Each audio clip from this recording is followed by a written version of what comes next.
Hello and welcome to the Nomiki Show. I am Nomiki Const. From time to time, history presents us with a clarifying moment. What was debated is suddenly inarguable. The scales fall from our eyes, and everyone sees what before some of us said, but others could not hear or accept. Wednesday's murderous assault on our Capitol is such a moment. The Trump movement was revealed for what it was, for what it is. A mob of white supremacists egged on by the lies of a narcissist who cares only about the applause they give him and the online platforms and the hosts and politicians who monetize off of him. In this moment, it is not enough to condemn the sacking of our country's most important building. We must, each of us, draw a line against the system that created this. We need to draw a clear line in solidarity and declare enough, no more, and to pull everyone we can to our side now, while the wounds are fresh and the danger of inaction is palpable, while folks see what is clearly unacceptable. It is on us, progressives in particular, and particularly white progressives, to state clearly what just happened. This was more than the malignancy of Donald Trump, although God knows he is a cancer of the presidency, to borrow a phrase from Watergate. No, this is way bigger than Donald Trump. This is about America's toxic blend of systemic racism and capitalist exploitation, the manifestation of our country's original sin. Together, they created the white supremacists who stormed the Capitol, murdered a police officer, and left 4 of their own dead, too. Some of my friends and colleagues on the left have been saying that the seething mob was ultimately all about economic unfairness, that we just needed that $2,000 stimulus and a better economy, and this will heal. No. That misses the lesson of American history.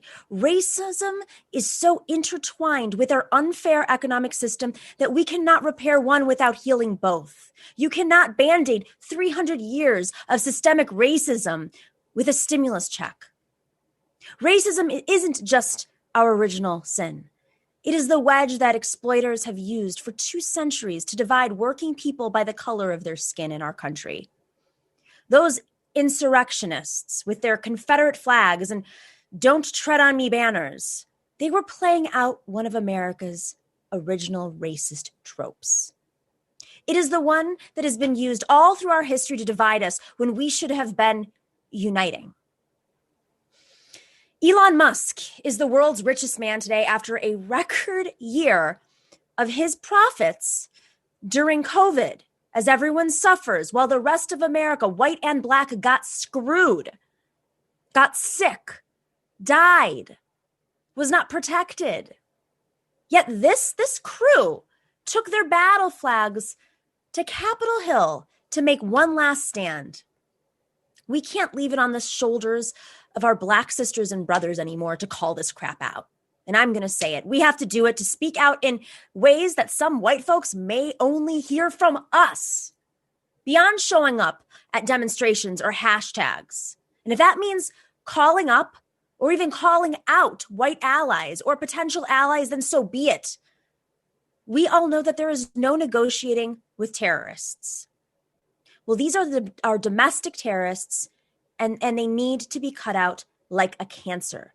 Politicians of both sides need to reject their votes. Neoliberals need to abandon fiscal policies that enable racist economic systems, and tech companies must stop enabling incitement and hatred, blinded by the hate-driven profits. Enough. And popular podcast hosts on Spotify must stop platforming Alex Jones and Gavin McInnes, the leader of Proud Boys. And Spotify, a publicly traded company, needs to stop rewarding folks who open the doors to folks who incite hate. There is no fair and balanced when you give Nazis a larger audience. We have a movement that needs to stand in solidarity. What was on display at the Capitol? There is no gray zone here. The line is clear. The line is clear. We need to stand up the way Brian Sicknick stood against the mob on Wednesday.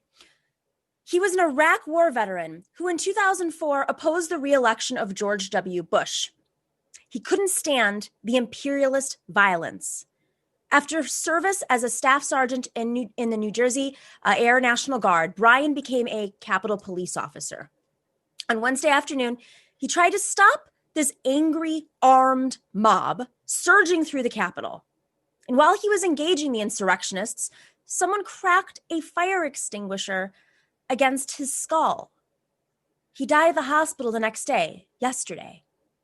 Now, as critical as I've been of the police, it does break my heart that Brian survived and opposed our senseless wars, only to die defending our Congress as it tried to count the presidential election votes. Overwhelmed and overtaken by a mob. Without much support, as our leaders didn't plan for what was clearly being planned out in the open for weeks. Or was that intentional? A lot of promises of change were spilled during the Black Lives Matter summer, along with the blood of Breonna Taylor, George Floyd, and Jacob Blake. But it is clear now that these words didn't really penetrate to the hearts or the minds of many allies, perhaps until now. Our brothers and sisters, our country is at a reckoning. White supremacy is not something that can be cleansed with street art and renaming of street signs or FBI investigations and white supremacy that go nowhere. What is new today is that the dangers of not repairing this rift are finally clear to people who we would not before have thought of as allies. I have heard from more than one friend in the last 2 days, I didn't realize it was so bad.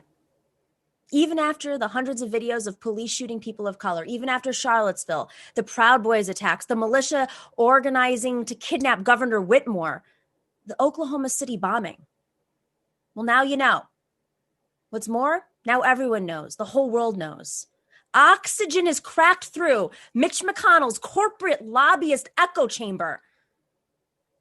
Our job is to raise our voices together in solidarity to make it clear that banishing Trump is just the first step in repairing this. Remember, Trump didn't just send the mob to the Capitol. He has been nursing and coddling their racism for years, way before his presidency.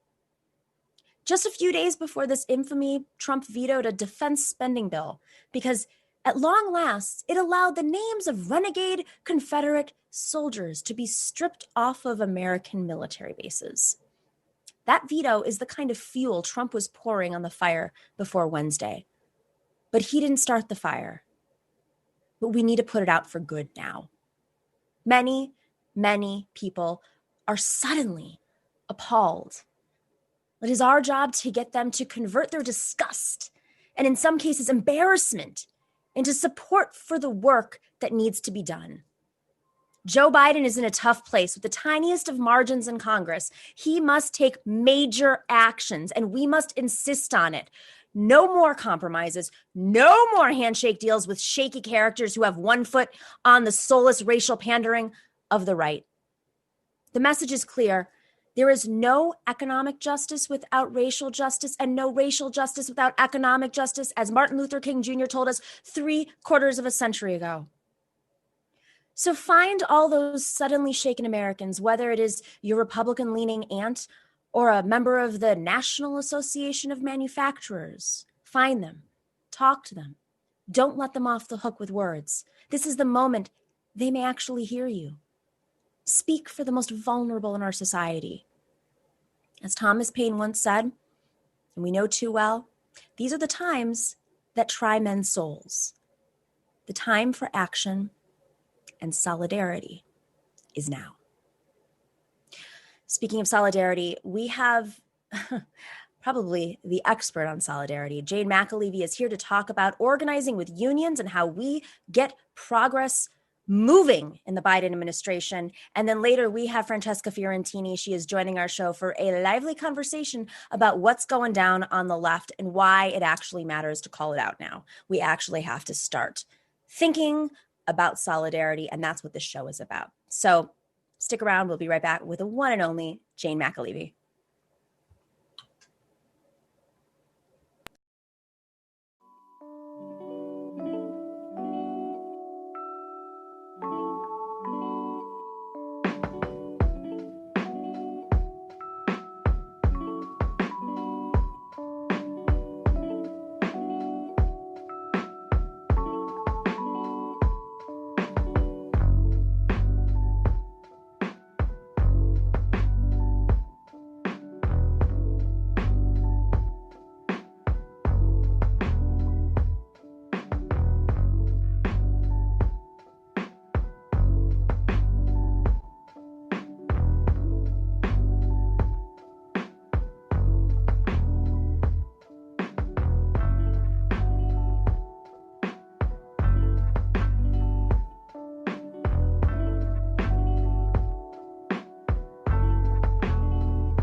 Welcome back to the Nomiki Show. I'm so excited.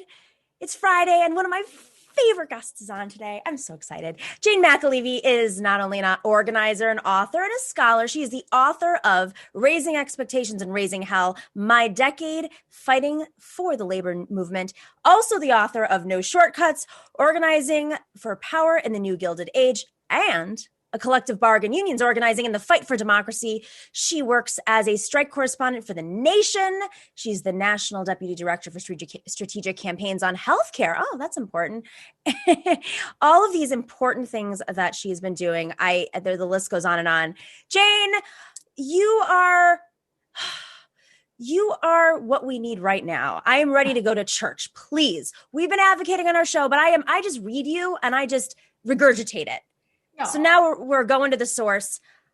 We've been preaching for the last few months that there's no way to move a progressive agenda forward for working people unless unions are at the table. But you know what you've highlighted in this article in The Nation, which I have not mentioned, by the way, is you wrote a piece in The Nation called "Why Unions Must Recommit to Expanding Their Base." Is that there is essentially a problem with many unions, not all of them, but many unions on the left.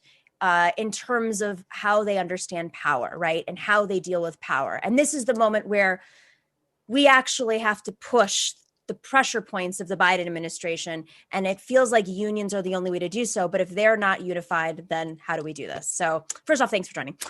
Yeah, my pleasure. It's always good to be here. It's always nice to talk with you. Thank you. It's true. Yeah, smart, engaging. We're so happy to have you doing what you're doing. You know, we all have a part. So, Jane, let's just first start off with why aren't unions, which are membership-based organizations, right?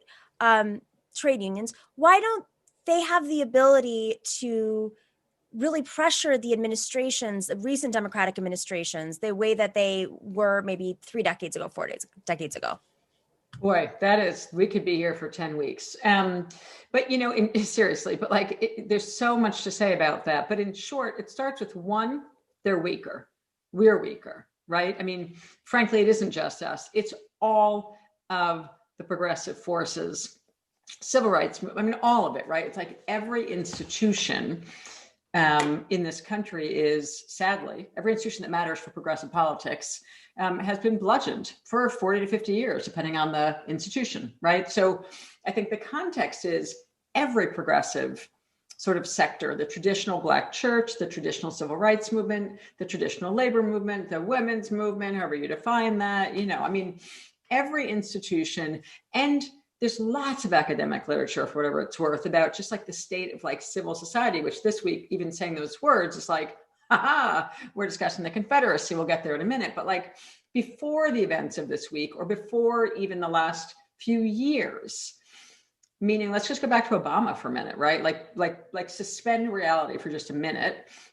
Even in the Obama administration, the entire progressive movement showed up for that moment weaker than we had been in the 50s, 60s, 40s, you know, go way back. So there's a general weakness, and that's what I'm really addressing in No Shortcuts, right? In my book, No Shortcuts, I go back to the early 70s and I trace a series of decisions, what I think about strategic mistakes on the part of the entire progressive movement, including unions. I like to put unions in that conversation. We're not different than the social movement, not the parts I work with.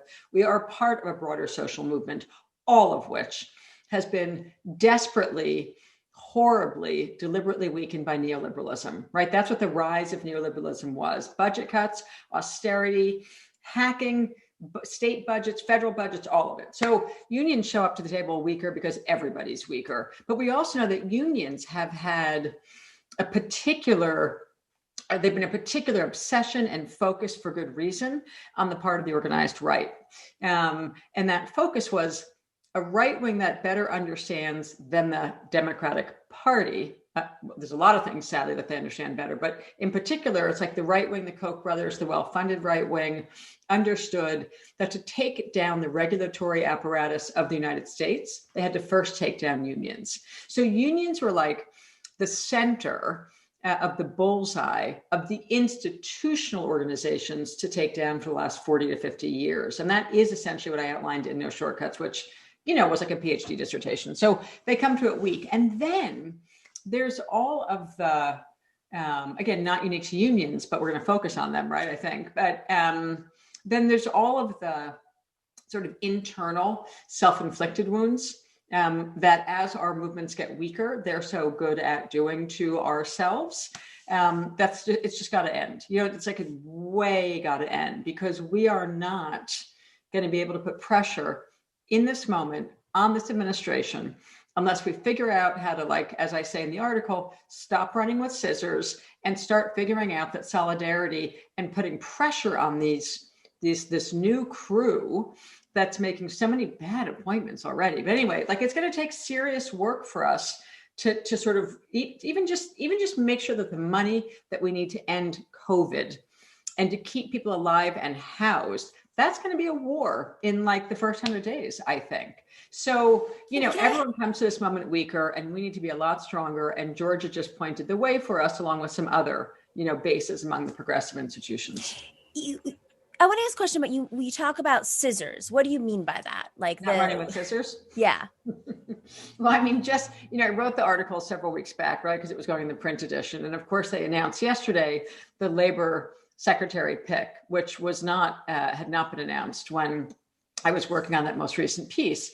But, the minute that there was like an official, forget about the president or anyone else, but, an official understanding that Biden had won, there was an immediate war broke out between the national unions about who they want. First of all, there was two things wrong with this, but like who they wanted for the labor secretary.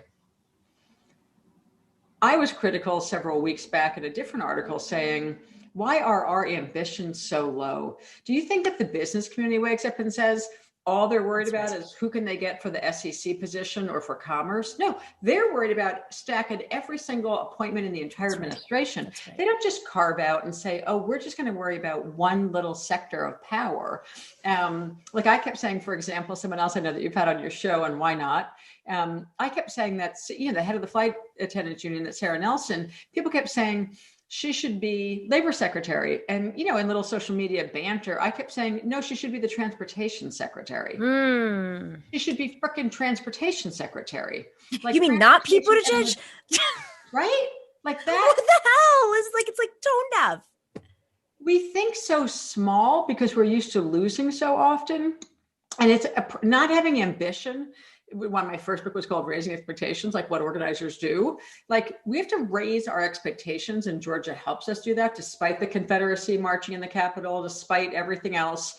If we keep our eye in our happy place for the week, which is what happened in Georgia, it's not just a happy place to go to, it's also deeply meaningful to unpack in terms of how do we set higher expectations for what we know what we deserve, but also for what we're going to demand. And an example of watching sort of, I don't know what you call the sectors, left, progressives, whatever, people constantly, and Sarah would laugh, I think, if she was here, because I kept like including her in this banter, on social media. People would say, we would need her for labor secretary.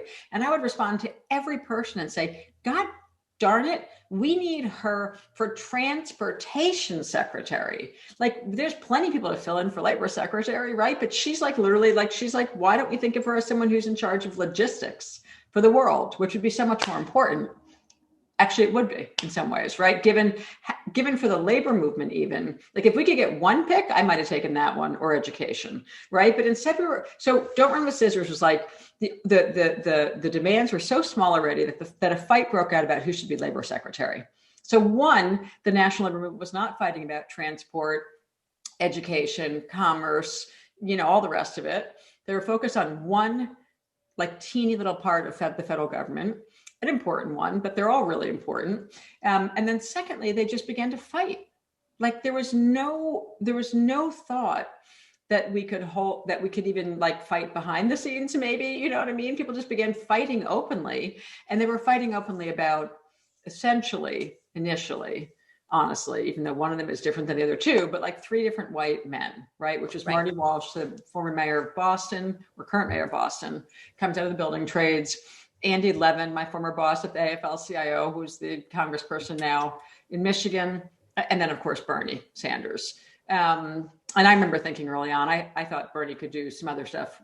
Same thing, like Bernie should have had we should have had way bigger ambitions for where he should be in this administration. But anyway, we digress. So the issue was not running with scissors is about, could you build some discipline into the work we're doing and figure out behind the scenes, like what's the agreed upon number 1, 2, and 3 position? Could it maybe be something other than, not that I lead with identity as a general habit. I think it's all very intermixed, right? Our whole movement needs to be deeply class, race, gender intermixed, but like really three older white guys in this moment in history when most of the labor movement's one of color, like in the growing sectors of the economy. Anyway, that's a key point. Yeah. I mean, this is something that, I'm on the board of Matriarch. And one thing that we keep hitting over the head is why the conversation right now, all of these frontline workers, I mean, granted, there are many industries that have been on the front lines, but when you see teachers, when you see domestic workers, when you see nurses, flight attendants, of course, these are women-led unions and majority women-held, made up of unions. And many of those unions are majority women of color. So it's just blinding that we're having these conversations in 2021 at this point with the Biden administration, who owes its presidency to women of color, owes its Senate to women of color in a pandemic, in a global, potentially depression. Yeah. And this is the conversation we're having. Yeah. Isn't it amazing? And I also point out in the article that in 1932, right, when the first labor secretary was appointed, it was Frances Perkins, a woman. Like in a moment when the trade union movement was, for all sorts of sexist historic reasons, right, and the patriarchy, et cetera, was a much more, in terms of wage work, right, it was a much more male world. And even in 1932, they appointed a woman to be the head of the Department of Labor, and who happened to be brilliant. You know, we can thank her for many of the most important laws still in the books today.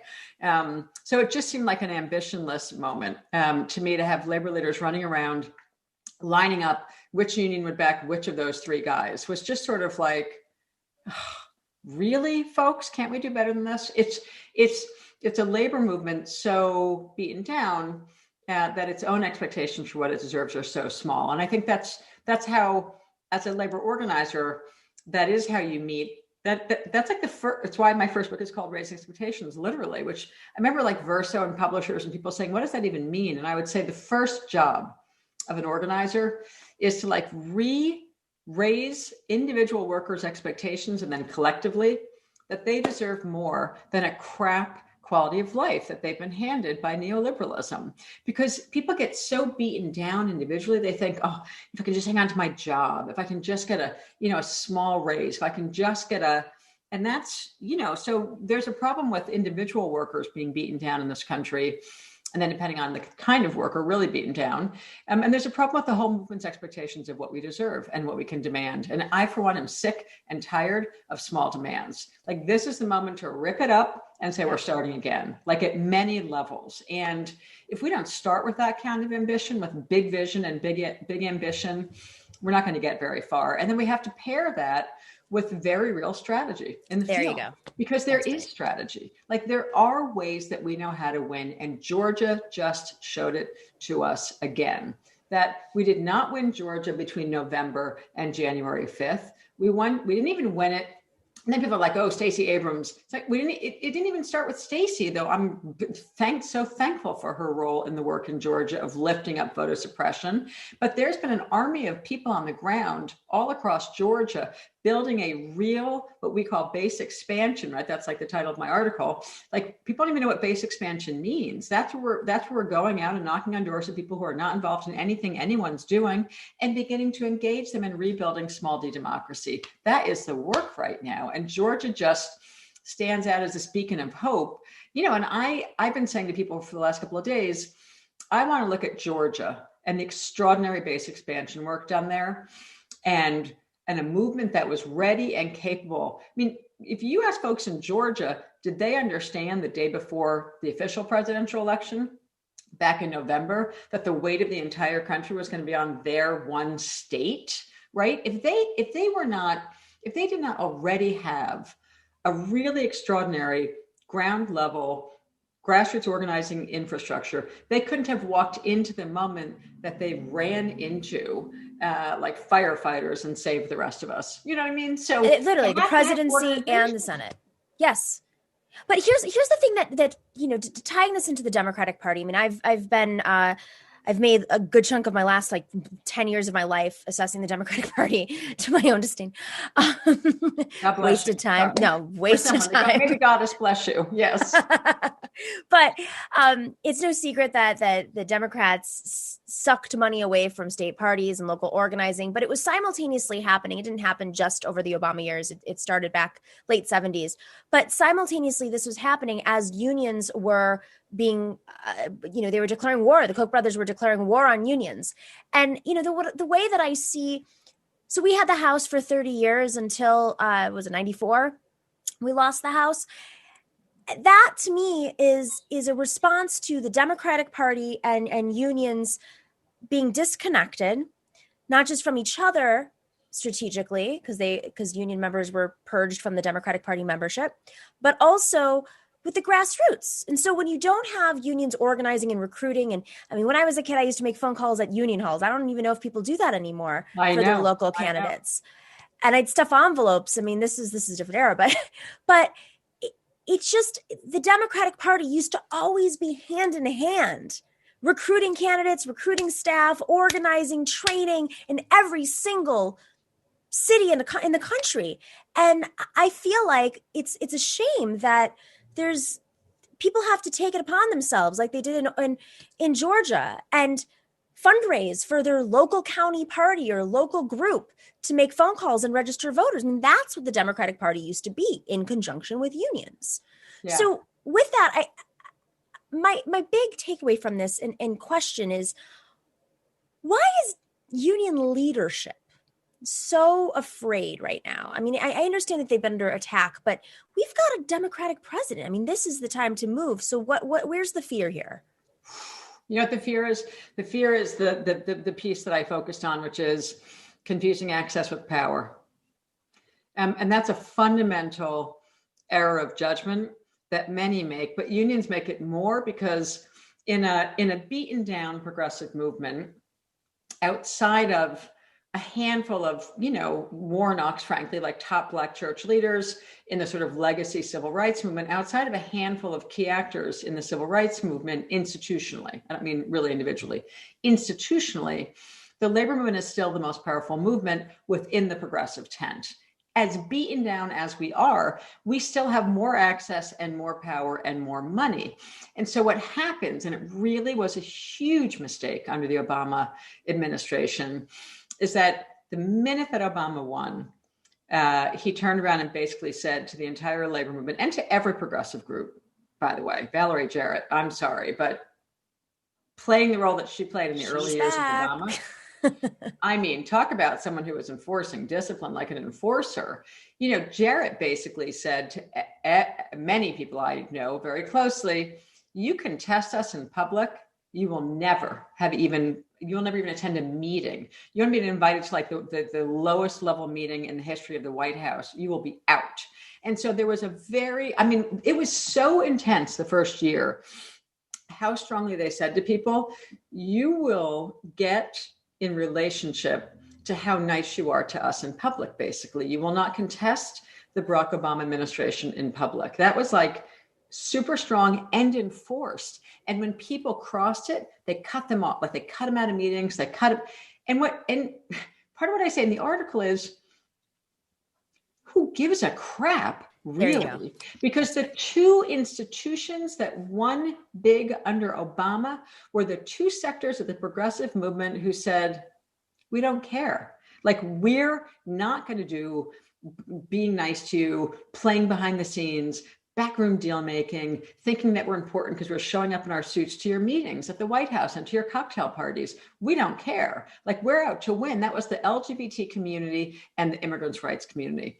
Yep. Those two and they were cut out. I mean, in the long history of the Obama administration, if you go back to the inside plays that were going on, they did cut them out of formal, you're not on our commissions, you're not getting appointments to low-level positions. And people were like, yeah, we don't really care because we're dying, or we're getting, killed and we can't be married and everything else that the LGBT community demanded. And the immigrants' rights community, these are the people who went in and said, yeah, we don't care. We're going to protest.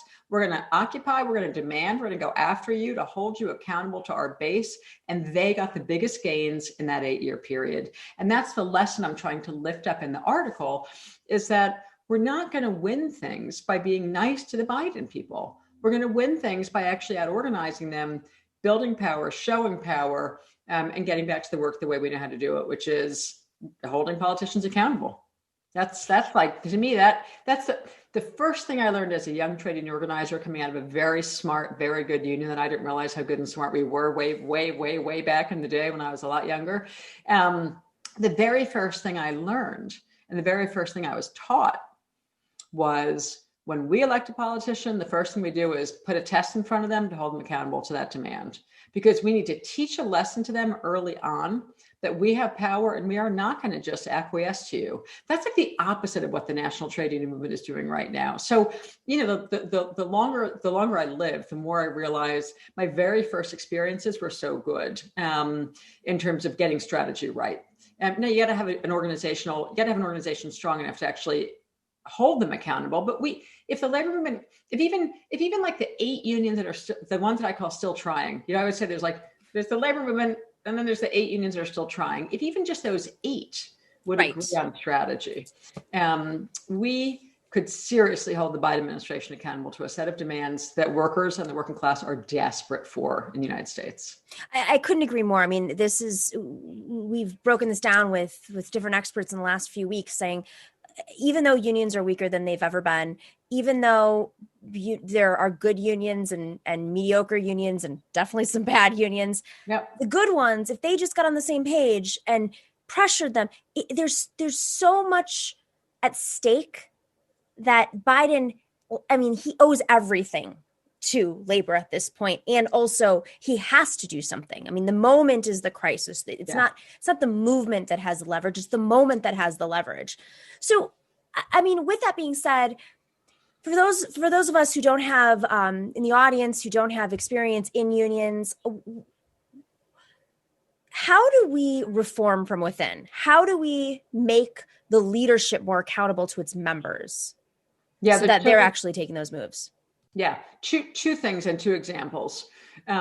One is, I was just involved in a call this morning, as I frequently am, working with a lot of teachers unions who themselves are making demands on their national leadership, right? So you've got strong local unions. It's the only way it's really going to happen is when same relationship between our movement and Biden and Harris and company has got to be between rank and file members and their local unions and their national leadership. It's about holding people accountable, right? So there have been an increasing series of demands, certainly in the teachers unions, where you've got strong enough locals from Chicago to LA to Oakland to fill in the blank, like a bunch of them, who are coordinating and making demands on their national leadership to demand more, not less. Right now, to demand, we impeach the lunatic, the genius lunatic Confederacy member before he's out, with the language that says you can never run again. So that's the way it's going to work. Even in 2016, after the 2016, just if you look at the teacher unions as an example, in 2016, when the American Federation of Teachers did this super early endorsement of Clinton, it outraged a lot of the rank and file teacher union leaders. And so the result was they came back and changed the language 2 years later in the national convention so that the national leadership couldn't go out and do an early endorsement without the sign off on the base. So that's real accountability. That's a really good example of, you've got to have locals strong enough to take risk. And almost the same parallel discussion goes on. If you've got local leaders that members aren't pushing, who may want to rise into national leadership or something, they're going to think to themselves, I shouldn't cross the top union leadership. Well, first of all, it's wrong to think that making a demand of your union leadership is crossing them, right? Like, if you've got a set of demands and you were elected locally that you're making on them, that's a completely legitimate way to move. So that's one thing. And that's real. And that's got to happen in a bunch of unions. That's strong locals, that members make demands on their locals, and strong locals make demands on the national union to push them harder and farther than they're willing to go, to get them out of their comfort zone, to not be worried about pissing off, Harris or Biden or whoever it is, or whoever the chief of staff role is going to be, or whoever any number of the gatekeepers are. Like, don't worry about offending the gatekeepers, worry about losing. I'd worry more about losing than offending a gatekeeper. That's one. 2 is the other part that I wrote about which holds all of labor accountable to a broader social movement agenda, is sort of the method and the approach of rank and file members themselves being the ones to deeply engage their broader community in the coalition work at the local level, so that it's going to be harder, so that when you get to the local level, a state level or a big city or whatever, local, out of the national riffraff of the headquarters, in campaigns that I run, the thing I always do is we chart the members' connections, not just to each other at work. That's a good union organizer does that. But the thing I'm suggesting that good union organizers have to do next, which people don't do because it's not in our tradition yet, is then equally systematically chart the relationships that existing rank and file members have inside of their broader community, to their church groups, to their civil rights groups, to their immigrant rights groups. And then the members become a source of holding, using their own community ties to hold their unions accountable to broader social justice goals, to a form of political education that's bigger. So the very first campaign I ran in Stamford, Connecticut, for a second, years of dating myself. So I don't even know if you were born. When were you born? Anyway, a long damn time ago, last century. 4. So last century, in like one of the first campaigns I ran, that's when I learned this lesson, that we charted all the members' connections. In particular, we had a lot of them in the big Black churches in the community that we were organizing in. And there was a housing crisis emerging. And I was saying to the leadership, we got to work on this, this plan to gentrify the whole region. And the unions, honestly, which I talked about in my first book, the union leaders who were pretty good were like, that's not our issue. Why don't you call up Acorn? Acorn still existed. That's how long ago this was. Anyway, but like, you go call up those housing groups. And I'm like a young organizer going, how come when I'm on the doors with rank and file members and all they're talking about is the fact that they're all going to be moved out of the city, then that's a labor issue. And we were able to leverage that becoming a major labor issue where we put in our skill and resources because we had the members go to their churches and have the churches make the demands of the union leaders when the union leaders were making demands on the picket lines, right? So that's member-led accountability over a local program to hold the trade union movement accountable to broader social justice demands. So we have to strengthen the trade unions, but also have a strong community-based sector that can hold them accountable to things like Black Lives Matter and much more than that. Housing, for God's sakes, like really big issues that are affecting workers. Right. Especially right now. We have a question from one of our supporters, Vinny Holiday. He says, do you think union culture has to change such that members are not simply passive members, but also politically aware and active? And I think that's part of the point you were just making. But how would you do that institutionally, internally within a union? Yeah. So I think that this process of charting the members' connections that they have already to their community organically is a central way to do it. Mm-hmm. And it's so uncommon. It's so rarely done. But when we do it, what begins to happen is that rank and file workers begin to understand the broader political analysis of the labor market in which they live. So in Philadelphia, give another example, get myself out of Connecticut. Now I'll go to Philadelphia in 2016. In Philadelphia in 2016, we were organizing most of the nurses in Philadelphia hospitals to form new unions. And we got to the point where the organization inside the shop was really strong, meeting inside the hospitals. Like the nurses had now built really strong internal organization.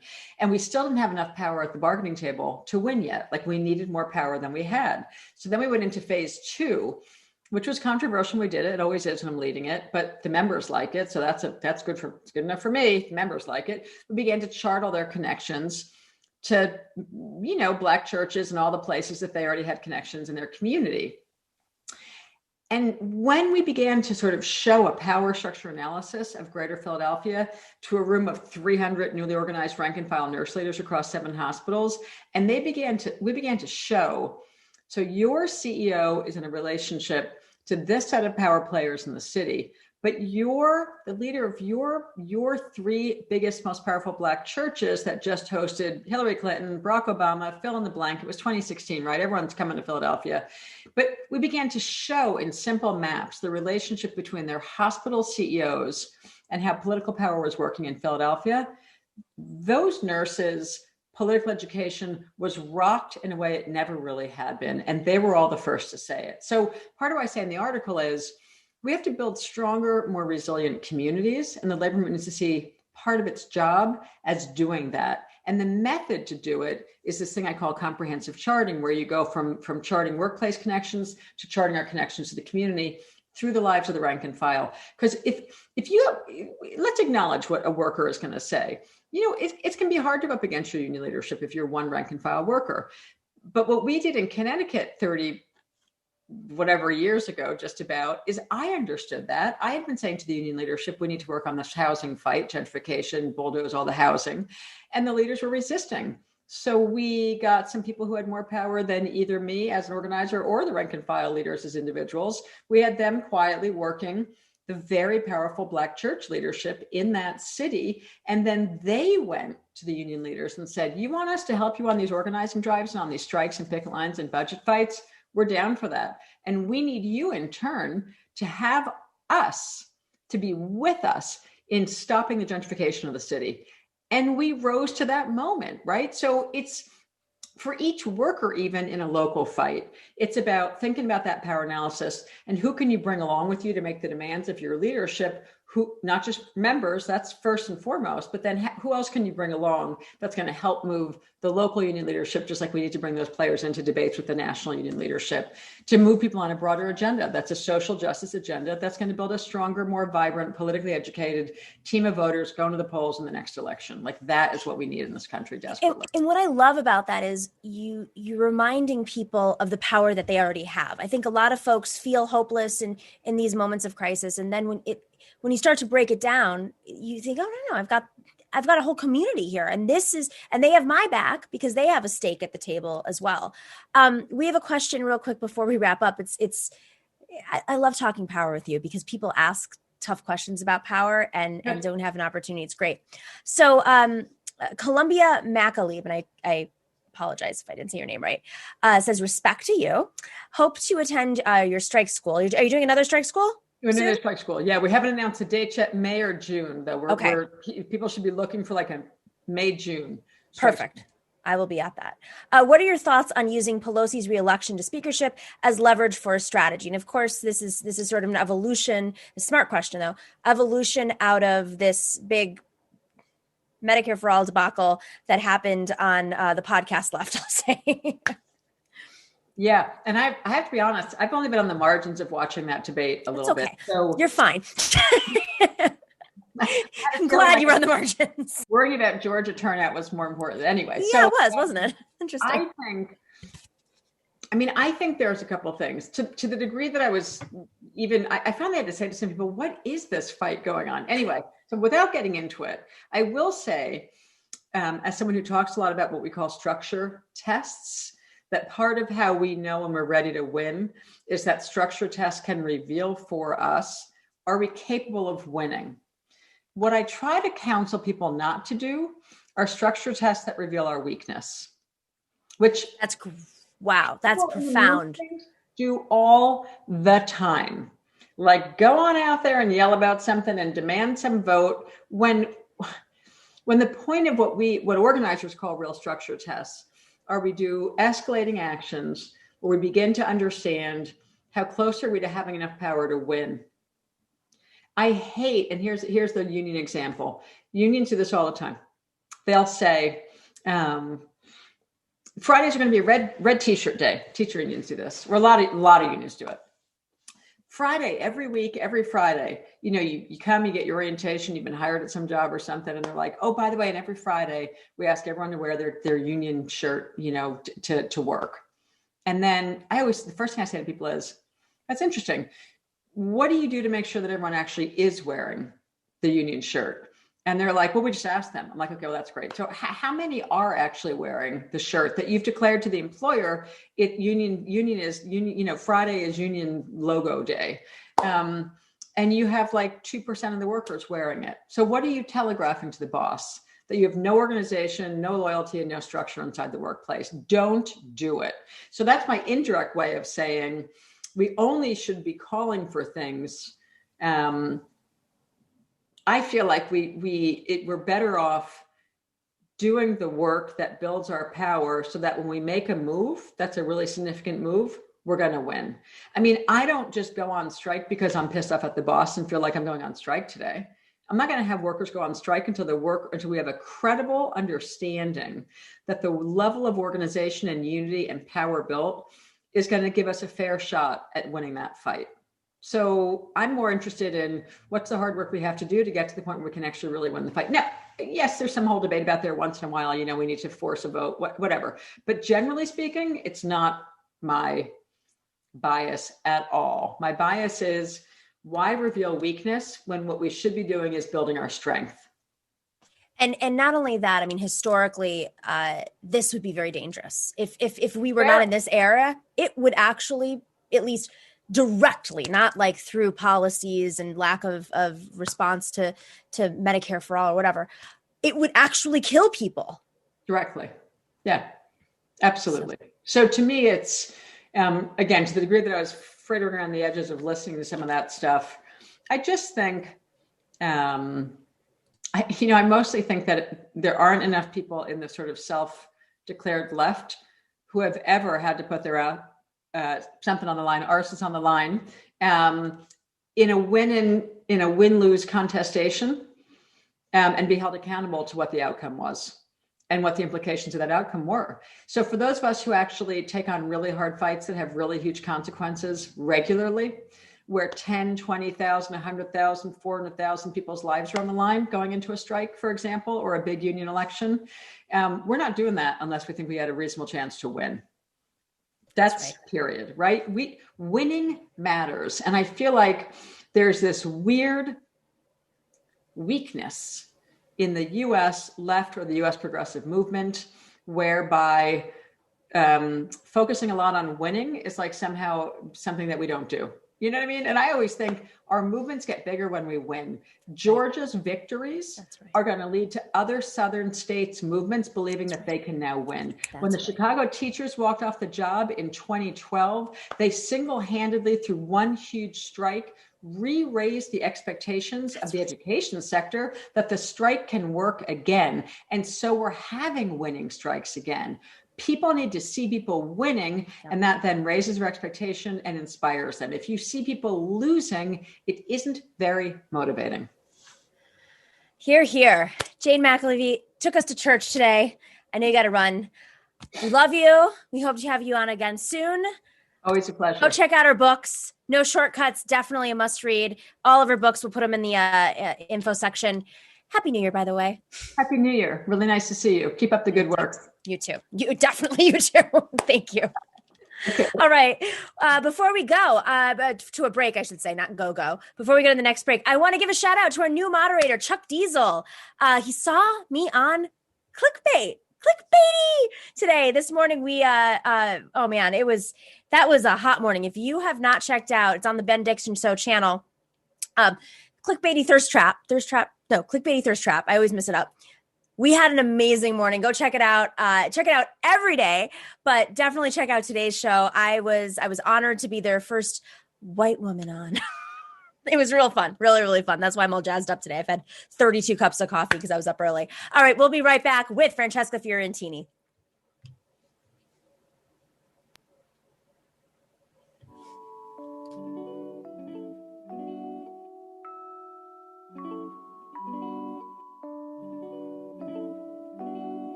Oh, look at us. We're matching with our purple. I love it. The best lighting in all of YouTube is Francesca Fiorentini's lighting, I gotta say. You're on mute, just as a heads up. So, first off, welcome back. Hi, guys, Nomi. Hi, I gotta do my regular pitch. I haven't done this. Make sure to click that smash that like button. Click that subscribe button. If you are not joining us on Patreon, guys, what are you waiting for? We're not rolling in like the who knows what money at this point, which we're going to talk about in a second. I'll just say there are no foreign governments or right-wing conspirators or who knows what funding our show. You guys are funding it. So check us out at patreon.com/The Nomiki Show and join our book club. We are in the midst of reading Thomas Paine's, the book about Thomas Paine by Harvey Kay. If you haven't gotten it already, you will get it any minute now. It is, you can join us at patreon.com/The Nomiki Show, one of the book club entries. And I think the next book we're going to do is actually Jane McAlevey's book, but I don't want to tease it too soon. That's awesome. Too soon. Francesca, so much to talk about. Thanks for hanging out. Jane and I could watch her all day long, just preach and advise. And I know you were on a taping. If I can give a little bit of a teaser, you did a taping for TMBS, the Michael Brooks Show Legacy Project, with Joshua Kahn Russell, friend of the show, and Jane McAlevey. And I heard it was amazing. Yeah, it was great. Yes, I could also hear her talk forever. And yeah, we dug real deep into the intersections between organizing and punditry. And, in the times of social media, everyone is encouraged to be a pundit. Look at us. Here we are with our special backgrounds. And, sometimes that's not always what we need to have a true force that can win and can make change. Punditry is good, but organizing is probably better. It is definitely better. And, can you believe it that we used to actually win without pundits, without MSNBC, without cable news? We used to actually, anytime people freak out about this moment, just remember the progressive era when women, 12-year-old girls put their lives on the line for us. And they didn't have pundits. They didn't have, they were fighting oppressive forces that were literally killing them, like in their face killing them. So as dark as it might seem right now, remember, we have been in a much, much worse place. With that, I gotta talk to you a little bit about fascism. It's a topic that I know we like to fight, something that we like to fight regularly. Something's been going on the last few weeks, but I think it became extremely clear with the storming of the Capitol. There has been a facilitation, whether it's been conscious or not, an enabling, a facilitation of the rise of fascism over at least the Trump years, and it never really went away. But I'll start off with Dave Sirota's piece in Jacobin. Friend of the show, Dave Sirota, makes the case that conditions for the far-right insurrection on the Capitol are not new. They've been created through the support of right-wing legislators, deliberate decisions by law enforcement, and the urging of Trump. Mm-hmm. Francesca, at this point where McConnell seems to have woken up to something that was right in front of his face the whole time, and he was probably aware of, we have so much work to just rip this apart. And what is it going to take for us to fight? What is it going to take for us to not just expose, but really purge, whether it's a fascism, white extremism, white nationalism, I'm going to say, because there's a nationalist tendency to this. What is it going to take for us? Oh my God. Everything. So much anti-racist Sesame Street, which I already thought Sesame Street was anti-racist because, it's like everyone's a different color. There's like a, homeless man, there's just like a lot of, it's like, didn't we all learn our lessons back when we learned our ABCs that we are all equal? But that's, of course, that's a liberal pipe dream. I'm a lib for even liking Sesame Street. Here's the point. Dave Sirota in that piece basically argues that we are, in order to root out extremism, we're also going to need positive plans that actually materially help people out. And I think that this is going forward. For me, it's the two-pronged strategy of, or maybe it's three, but one, ignoring the Republican Party. We got the Senate. Y'all can sit on it and rotate. I'm sorry. Like you can go away forever. We don't need you. But that means whipping the Democrats, right? That means actually having power in the Democratic Party to really deliver for the American people and steer them away from some of this, bonkers conspiracy, the onslaught of right-wing media that is constantly filling their brain with worms, straight up literal worms. And so that is one. It's really not compromising with the Republican Party. And then it's like, okay, well, where are we pushing? Like, where do we go? How do we deliver for people? whether it's a federal jobs guarantee, Green New Deal, more than $2,000 stimulus, like dropping student debt. And then finally, let me just say that for the Sesame Street stuff, like, yo, you guys, there needs to be a federal plan to address racism. And Right. and because I'm calling it what it is, it's white nationalist extremist violence. That is exactly what it is. There needs to be an educational plan coming from the federal government. Like, it should be mandated. It should be mandated to learn about our own history. You cannot paper over the Confederacy. And, as I think many schools in the South have been papered over when they're like, read about, and then there was a disagreement and the Confederate flag is all about patriotism. Meanwhile, no. they're learning this at Robert E. Lee Elementary School. Totally. So it's like, it actually, I mean, that's such a great point, because in Germany, for instance, granted, we have different free speech laws, which is their loophole. Germany has done they've been so aggressive about amending and making up and re-educating even folks who were, they're barely alive now, but who lived through World War II. There's been a very strategic effort to do so. And this isn't, Germany's not the only place, but do you think that, I start off the show saying, like, this is our moment. We got to start talking to people now before they get distracted by something else, which they're already starting to do. Fox News is already talking about, well, BLM was just as violent okay, yes, the violence was really bad the other day, but also BLM was really violent. That's their messaging now, because they're trying to pivot to something. They're grasping. Sure. But while we have them in the moment, while we have Senator Lindsey Graham, while we have McConnell really calling out Josh Hawley, calling out Ted Cruz, calling out Donald Trump, while we are about to go into another impeachment, we got to get something. Channeling our inner Jane McAlevey, we got to get something through this. And maybe it's just that. And to be honest with you, I do think there has to be accountability. And that's been the biggest problem, sadly, throughout our whole history, is there hasn't been accountability for insurrectionism, for, even after the Civil War, like, there was, I believe, I can't remember, maybe it was when slavery ended, that, like, white former slave owners got reparations for the money they lost because they could no longer own slaves.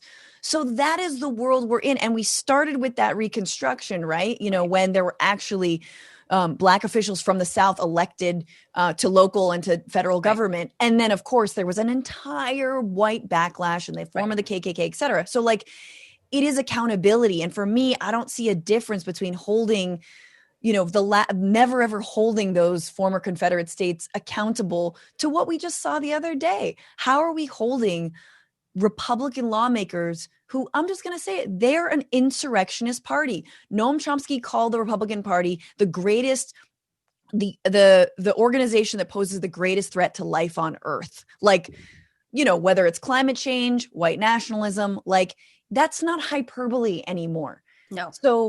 So it is, what is the accountability? How, I think Cori Bush is doing a good thing in terms of trying to get these folks to resign. But for me, I'm like, I don't know if that's going to happen, but it should. I don't know if it's going to happen, but I'm also like, I don't ever want to hear a Republican say anything else unless it is, here is my plan to stop the extremism in this country. Here is my plan to stop white nationalism. That's it. Like, if on MSNBC, if you're a former Republican, Michael Steele, I don't care about your moralisms. No. How are you going to stop the white nationalism that you allowed to fester in your party beginning before Obama, but absolutely under Obama? What are you going to do? Or do you let that party go? Are you making a new party? Because you can't have the Democratic Party as much as they're trying to infect us. The Lincoln Project. Maybe you should add amending your party's racial positioning as one of your multi-million-dollar ad campaigns. That would be great. Just a thought. Okay, so the Republican Party needs to be crushed. The racism in the Republican Party needs to be crushed. White supremacy needs to be cracked down on. And folks need to be arrested and prosecuted. This is the only time I'm ever going to call for police to arrest folks. Arrest these motherfuckers. Because this was horrifying. And if you're part of it, they should be investigated and arrested. And the FBI, whose investigations have been going on for over a decade, what are you doing about it? No, they've, I mean, I think that the directive since Trump got in office was to shut down a lot of the investigations that had been started into some of these, far right militant organizations. So we have to reopen those. And look, all we're asking is for you to treat these insurrectionists the same way you treat, a Black Lives Matter demonstrator, someone protesting against the IMF and World Bank, the Iraq War, Occupy Wall Street, someone who did property damage, people who have been charged with federal crimes and facing like 70 years. Like, they're in the insane ways that, and look, I'm not saying that's good, but like, you can't, if you wield justice in that way, it's time to wield it once again, except against actual threats because once again, these people don't believe in government. No. I think that the left, we are critical and cynical of government, of course, especially cynical of the amount of money that flows through it. But we ultimately are trying to make these institutions better and more representative. These folks don't believe in. They think they hate the police. All the police, they're trying to, they're trying to tell you what you can and can't do. They're trying to tell you that you shouldn't have, shouldn't be able to walk around with your AR-15 or whatever it is, And they're not even, it's not even libertarian. So we have the Republican problem. This is very real, and it's in your face. Yeah. But simultaneously, I think what's been exposed over the last few days, but through the last few weeks, but really highlighted the last few days, is the complacency even on our side, the need for solidarity. We talk about this all the time as friends. The left, solidarity is not a hashtag. We have very little leverage right now, and the leverage we do have should be used carefully and thoughtfully, and definitely not against our allies. So I want to play, friend of our show, Andrea, has this new YouTube channel. You got to go check it out if you haven't already. But I want to play pieces of a clip she did yesterday, and it was, I thought, this is what we've got to hear right now, because the line is drawn, and I think she made a really good point. So let's do the first part of this clip right now.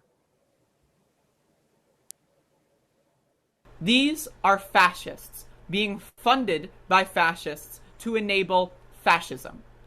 That's what this is. They know that if they are able to convince maybe margins, 1%, 2% of left-leaning people that this coup is okay, maybe they would be more likely to get away with it. That's what these people's purpose is on this planet, is to carry water for fascism.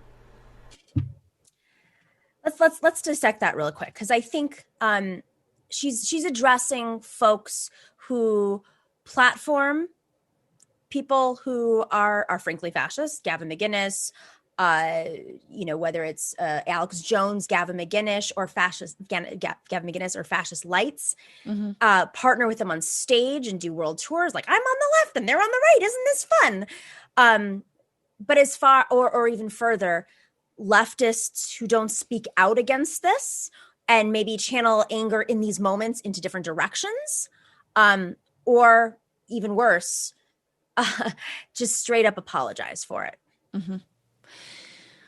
So I come back to Antifa, and I will. This is why. Antifa is an unorganized, affiliated, like there's no membership card, but group that consistently has stepped to neo-Nazis for decades, right? Every time there's a white supremacist rally, there are neo-Nazis in a community, Antifa's there, and they show up. They are, black clad. They're very militant. They don't wield guns or anything, but they're very much militant. I don't know if I would say that they're nonviolent, but they are taking direct action against neo-Nazis. Some of the same people who are now giving a pass to what happened to these insurrectionists in the Capitol building have called on the left to, well, you really need to rein in Antifa. And that is so insane to me. Look, sorry, let me just make the point. Antifa is probably one of the farthest left groups I can imagine, right? That's pretty much one of the farthest lefts, like street organizations doing, battle with these neo-Nazis. They're anti-fascist. That's literally their cause. So don't ever think that there is anything liberal, there's anything centrist, there's anything mealy-mouthed about confronting Nazis. There is not. Okay, it's as pretty much down as you can get. I'm not endorsing the tactics. I'm not saying they're good, but that is very far left. What is not left is to give these insurrectionists a pass. And what I was saying before is some folks who have made a name for themselves, writing a lot about, parading around as leftists, have even said that, well, Antifa is the real problem, and have played into that same right-wing ideology that somehow being against fascism is actually also fascism, which I completely disagree with. So once again, I think that what happens every time the left gets organized, and what happens every time we pull in one direction, what happens every time we win, when we grow the squad, sectarians will rear their heads. People who want to see the left fail will rear their heads. And I don't know what their motives are. I don't know who's paying them. I don't know if they just see more of a lane for themselves in giving a nod and a wink to the right wing. But that is exactly what is happening. And so I think it's important for us to not get distracted by that, but also good on Andrea for calling it out.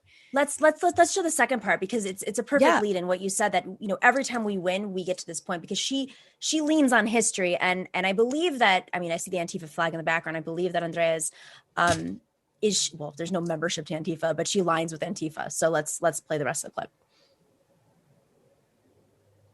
And then we have this fucking weirdo. So AOC, this is at 8 p.m.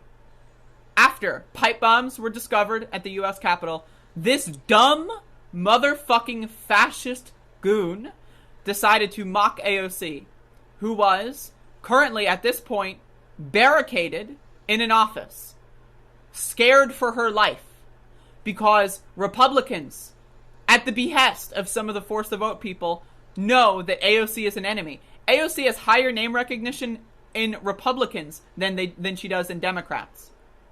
The reason is because they want to kill her. This person, JV Graz on Twitter, they've got like 30,000 followers or something, right? This person has been enabling a smear campaign against AOC, saying AOC is evil, saying AOC is a scumbag, and AOC is single-handedly in the way of our healthcare. This person has been carrying water for fascists, and after the fascists try to kill her and the rest of the members of Congress, he applauds the fascists and mocks AOC.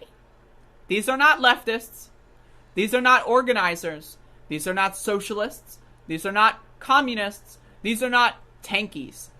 These are Nazis. Nazis, by the way, that are occupying a slightly different media space. Nazis in the 1940s knew not all of them could say the same thing. They knew that some of them would have to act as the pipeline to bring other people to the Nazi propaganda that they were going to espouse. They paid people to promote their propaganda in unions, in union meetings. They paid people to promote their propaganda with their families. Because it's a lot easier to accept a narrative if it's your friend telling you. What I think was so today we talk a lot about solidarity and strategy and staying together. It is extremely clear what is at stake and what we are facing, especially without Trump in the White House, because now he can go off and do whatever he wants. I don't know how they were controlling him, but however they were, he was controlled. Unless he ends up in jail, he's going to go out there and continue espousing these beliefs and riling people up for whatever reason. But I thought it was so important because Jane McAlevey works with unions on union busting. Mm-hmm. These are strategies that have been used for hundreds of years, not decades, hundreds of years, to break apart revolutions, to break apart the left, to put instigators in, to pay off folks, to whatever it is. But solidarity, and that's why we always say solidarity with labor, because it's very clear when you align yourself with labor that you're there for working people. And I think what's very missing from this conversation with a group of leftists who are, I don't know, praising the guy who sat in Nancy Pelosi's chair and stole her mail and saying, good, he would lead better than, what? No. What? That's not a labor left movement. That is something else. And No. so I wanted to call attention to this in a way that I really didn't want to touch on this stuff anymore, but I think that the stakes are too high, that we have to make it extremely clear to our audience that this is not in good faith anymore. And it is being in there, and they're being open about it. Yeah. It's funny because there's some really good clips. Obviously, Elizabeth is one of them. But there's another guy who was, I think, right next to the woman who was shot. And he's just coming out and he's like, yeah, I'm from Jersey and it was crazy, man. And I'm just angry because they can't do that. Like, they work for us. Yeah. And I'm like, wow, how much Jimmy Dore you been watching, bro? I'm not even joking. That is the level of analysis and intellectualism that some people who purport to be on the left are floating to us to digest. It's just, I'm angry. I don't know, elites.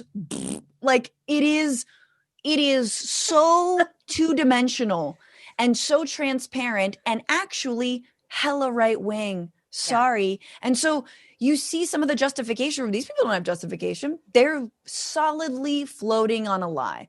And I think it is really important for us as well.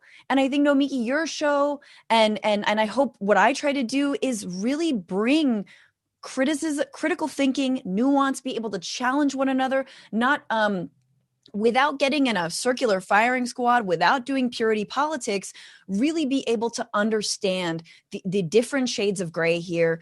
And when we say there are no shades of gray, because straight up, these are right-wing extremist fascists. And no, this is not the common man, that we have to reach out to. That being said, one of the prongs, in my opinion, I think Dave Sirota goes into this, for truly neutralizing this fascism is to have a Democratic Party that has a plan to help Americans.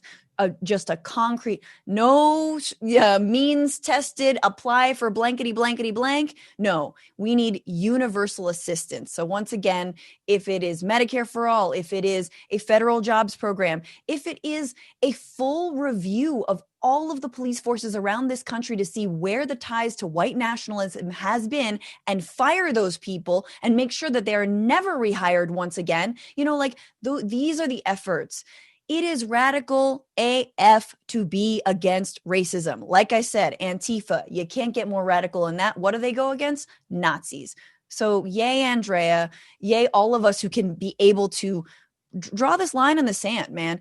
Yeah. And that's the thing. The other thing is, as soon as the left feels solidarity, grifters will always be like, nope, no solidarity. It's like, wait, we're winning though. Right. Here's why we should all be nihilists. We're all black-pilled now and just stay on the internet and everyone's awful. It's like, oh, cool, dude. That's awesome. You know how comfortable you have to be able to be nihilistic and black-pilled? To have zero, no, I'm just not going to, do anything. I don't care. Especially if you have a platform to be fomenting that, I think is incredibly irresponsible. And it's obviously, we talk about this on the show, that the platforms are amplifying it. They feed off of this hate. They feed off of this opposition. And quite frankly, who wins by dividing the left right now? Who wins when we take on our allies? Who wins when we take on our allies who need us to apply that pressure internally? They need us when they put forward things that are with whatever leverage they have. And we need that solidarity to keep winning. So we have more Cori Bushes. I mean, listen, it was her third day in office, and she did something revolutionary. Yes. I mean, this is a woman in her second race. Her car was repossessed. On the last day of her election, after she lost, she came home and it was repossessed. This is a woman we need in office fighting for us. But instead, people who supposedly on her side put a target on her back. And then 2 or 3 days later, literally, folks stormed, and those same people didn't call the armed Confederates out who were storming the Capitol as she sat in a bunker in the basement, making phone calls to NPR, to MSNBC, wherever, to tell people this is what's going on. This is not reality. We have to make it extremely clear. You know, this isn't about a debate between podcast hosts at this point. This is about fascism. Yeah. And enabling fascism or being against fascism. Yeah. And if Mitch McConnell is more against fascism than some podcast hosts on the left, you got a freaking problem, guys. Yep. You've got a problem, but you get your clicks. And I just want to say, Nomiki, like the natural conclusion of the so-called left playing into the right-wing talking points is that someone's going to get hurt and someone will die. That's right. And I've been thinking about this, and I can't remember who said it, but we've all been thinking of it. I mean, imagine if that mob had run into Ilhan Omar. What if they had run into Cori Bush? What would have happened? Would Ilhan be alive? Right? I mean, all of the violence that Republicans have also participated in, officials, you know, electeds have participated in, that they have real life consequences, you know? So where are all these folks going to be when something like that goes down? Right. And I want to be very clear also to our tech companies that it's not enough to just take down folks who incite violence. I want to be very clear, because the exception to free speech is when you incite violence. So it's not just that it's not enough when you take down an Alex Jones and a Milo Yiannopoulos. You have to watch these shows carefully and see what they're doing and see what their audience is doing and how they're engaging. Yeah. We understand the value of free speech. We understand platforming folks. But if you're not going to give the same algorithm to women of color on the internet doing politics as you do white men who are angry, because we know how those feed each other, then you actually have to watch these shows a little bit more carefully and see what they're actually saying, because some of this stuff was extremely dangerous rhetoric. Oh my God, yeah. And imagine, Nomiki, if the entire sort of milieu of right-wing edgelord podcast bros, imagine if they were all black. Just snap your fingers and imagine they're all black women. How much would we have surveilled them at this point? How many videos of theirs would we have taken down from the beginning? If there was a bunch of Cori Bushes that had the amount of clicks and influence, someone who came up from the Black Lives Matter movement, oh my God. Yep. The FBI would be all over that. Oh, the tech companies would be all over that, inciting violence. My God, if all of the pictures of men posing with their guns were just of Killer Mike, if there were right? I mean, if there were thousands of Killer Mikes just posing with their guns, oh wow, what would the reaction be? So we have to say that over and over again. And I know, I mean, Facebook banned Trump until the inauguration. So is there a cookie for what about afterwards? Right? That's what I want to know. Francesca Fiorentini, where can we check you out right now? What are you working on? Oh my gosh, the Bituation Room podcast, comedy news every Sunday. Nomiki's been on. Dorsey, Dorsey, the producer, crushing it, showing the page there. Yeah. Definitely listen and watch that every Sunday at 6, 9 Eastern. It is the best. I love it. It has the best title. Francesca, it's always a pleasure. We love you so much. We love what you're doing. We love your courage, because you've actually faced a lot of this stuff for years. Let's just be very clear. You've had some back and forth with some of these folks, and it has not been nice. And we even got some shout outs. Let me just say, Big O Lamio says both Francesca and Nomiki have both taken so and so's completely irrational shit. Thank you for holding strong. So the unnameable. I named the unnameable. I hope that was okay. That's okay. We should add that to the list of things that we don't name when we come on the show. I already broke a rule. I swore a few times today, so you know how bad it is. Oh, geez. Much love to you, Francesca. Thank you so much for joining us today. Thank you. To everybody who has joined us in the chat and to Overtime today, very, very grateful to you. Do we have some super chats that I can shout out? Let's take a look. All right, I'll do one more plug while we wait. Make sure to click that like and subscribe button. You're not subscribed? Subscribe. Now, this is the time. Do it. No, seriously. Join us on patreon.com/The Nomiki Show. And that is where you can get things like our beautiful mugs. Ooh. And we have stickers and bags. Do we have any super chats, Dorsey? I don't know. I'm still waiting around. All right, here we go. Thanks, Dorsey. Like I said, Much love to Big Olamio. I hope I'm saying that name right. That was a lot of love. Guest moments like this, just one of the many reasons I love the Nomiki Show, and it's why we love you. Brother Mucker, thank you so much for the love from overseas. And Ray Lee won't be watching live as I am now. I'm catching up on Majority Report because I was catching up on clickbaity thirst trap, political thirst trap today. Nomiki was great. Thank you. I loved being on that show. We need a DJ. I think that's what we got to get. I got to get a DJ. Prairie Fire Kowalski from Nebraska. Thank you so much for the extra love. And Paul Perez. And This is Revolution podcast. Thank you. Can real systemic change really happen within the Democratic Party? The merger between the neoconservatives, the Lincoln Project, and the neoliberals looks to neutralize the left. I think that's their intention. You know, what their power, the power that they have over us is the primary process. And I just want to remind folks, the DNC vote between Tom Perez and Keith Ellison, even as they try to split and divide and do all the things that they did in the primary as well, it still came down to just a couple of votes in the second ballot. I think the DNC membership is far more progressive than people really think, and they want a lot more reform. The issue now, though, is that Biden's the president and he gets to appoint the DNC chair. But I still think that reform is going to come from within. And when I say reform, I covered the DNC extensively, and it is people are angry internally. It doesn't come out publicly as often. Every once in a while it does, but they're angry at the rules. They're angry that there are these committees that oversee the DNC that are fully appointed, meaning those people don't have to run around their states getting elected and spend money. So I think folks are really frustrated. Does that mean that we can take over right now? I don't know, to be honest, because the chair is going to be an appointee, not somebody who we elect.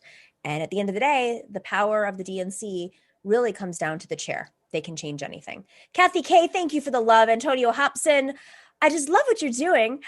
Keep speaking truth to power. I have been on air all day today. I was also on Fox News today. Go check that out. I went off on a former congressman. Let's see what else. Al Walski, I'd like to teach the progressives to sing in perfect harmony. Oh, I love that. I love that. And YV Map, great convo, and I really enjoyed you on Political Thirst Trap today. Thank you. Progressives need to come together. I had to unfollow JD and his bad faith attacks. Travis Morris and McKell, power respects power. We need to say that every day until we are victorious. Exactly. We need to understand what power we have. That's what I loved about what Jane McAlevey said. Understanding that when you have your community at your back, you understand how powerful you are, whether or not you feel it or not. So think about that. Maybe take this away this weekend. Who in your community, which groups are you a part of that will have your back? Even if you're not a union member, or if you are a union member, even better. Are you part of a church? Are you part of a community group? Are you part of DSA? That's what makes us so powerful, is we all come with our own communities. And then when we come together, we align with other folks. And that's what Capital is scared of. Much. Okay, Aaron Lee. Wow, they just keep coming. Thank you for the love. All I can swing for today. You rocked it on Clickbaity. I love the folks at Clickbaity. JL, thanks for the love. Great guests and topics today. Much appreciated. And as always, Harvey K, Professor Harvey K. I'm sure you love that shout out I gave at the top to Thomas Paine. Go check out the book club that we just started, the TNS book club. It's at patreon.com/the Nomiki Show. We have the first interview with Professor Harvey K on Thomas Paine up. We're going to do a follow-up interview with our book club members once they've read the book, because it's in the mail or at your house at this point, depending on our postal service, which has been under attack. But Professor Harvey K is going to join us for some Q&As. So you definitely want to go check out the TNS book club at patreon.com/the Nomiki Show. Mini Ducks, thanks for working the algorithms as usual. And super thanks to our mods, Bob, Choke in the Orb, and Chuck Diesel, our new mod. Thank you for keeping the chat room troll free. There are a lot of trolls right now, a lot. So that is a lot of work. And make sure to send us your addresses. We want to send you some swag. All right, guys, have a wonderful weekend. I'm out of breath. It has been a week. Go get some rest. Hope you can take a walk. I'm on dry January, so I'm just going to be walking. No wine for me. Be strong. Be well. Solidarity is not a hashtag. Oof.